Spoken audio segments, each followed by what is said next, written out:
దీని గురించి ఎవరు మాట్లాడకూడదు. పాల ధరల దగ్గర నుంచి చంద్రబాబు నాయుడు పుణ్యానాన్ని అమూల్ మూతపడతా ఉంది.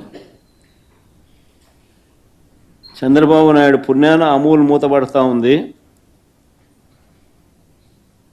రైతులకు గిట్టుబాటు ధరలు పాల ధరలు తగ్గాయి.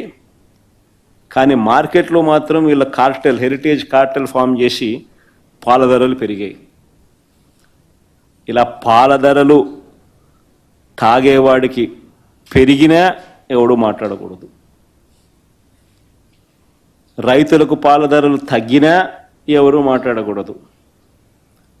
అమాంతంగా పెరిగిపోయిన స్కూల్ ఫీజుల గురించి ఎవరు మాట్లాడకూడదు.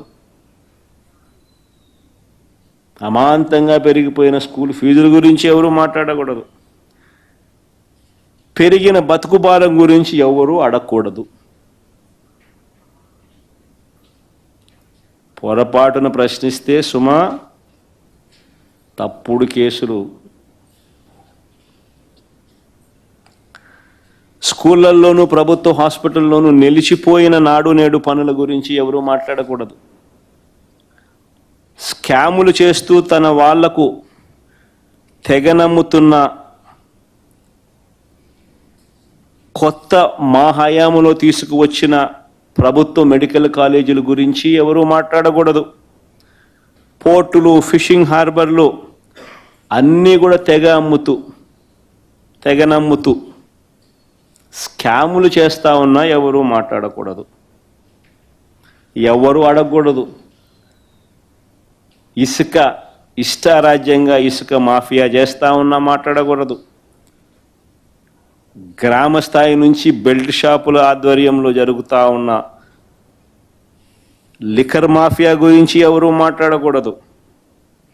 మట్టి మాఫియా గురించి ఎవరు మాట్లాడకూడదు. అమాంతం కాంట్రాక్టులు రేట్లు పెంచేసి రాజధాని ప్రాంతంలో రేట్లు చూస్తే అసలు ఏం కడతా ఉన్నారు, బంగారుతో కడతాన్నారా బిల్డింగ్లు అనిపిస్తాను. స్క్వేర్ ఫీట్ 9,000 రూపాయలు, 10,000 రూపాయలు. బంగారు రాడ్లతో కడతానట్టున్నారు. అమాంతం పెంచేసి ఇంతకు ముందు లేనిది మొబిలైజేషన్ అడ్వాన్స్ కొత్తగా వీళ్ళు ఇప్పుడు మొదలుపెట్టిస్తూ మొబిలైజేషన్ అడ్వాన్స్ పేరిట ఇవ్వడము డబ్బు, అందులో 10% ఇవ్వడము, 8% ఎత్తడము.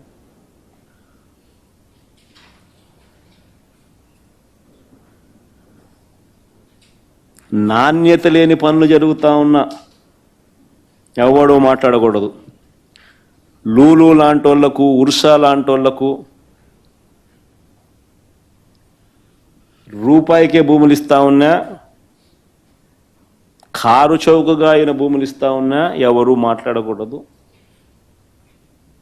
ఎవరు ప్రశ్నించకూడదు.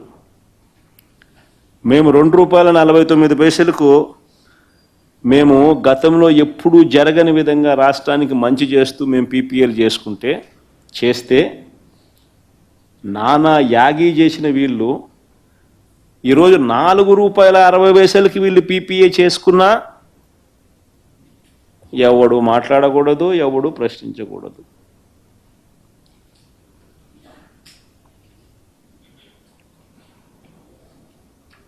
రాష్ట్ర వ్యాప్తంగా హత్యలు జరుగుతూ ఉన్నా మాట్లాడకూడదు. హత్య యత్నాలు జరుగుతూ ఉన్నా మాట్లాడకూడదు. దౌర్జన్యాలు జరిగినా మాట్లాడకూడదు. ఆడపిల్లల మీద అఘాయిత్యాలు చేస్తూ ఉన్నా మాట్లాడకూడదు.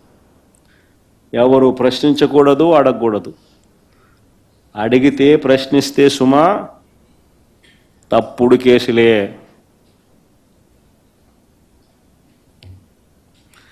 కానీ చంద్రబాబు నాయుడికి సందర్భంగా ఒక్కటైతే నేను చెప్తున్నా, అయ్యా నువ్వు ఎన్ని తప్పుడు కేసులు పెట్టినా భయపడేది లేదు.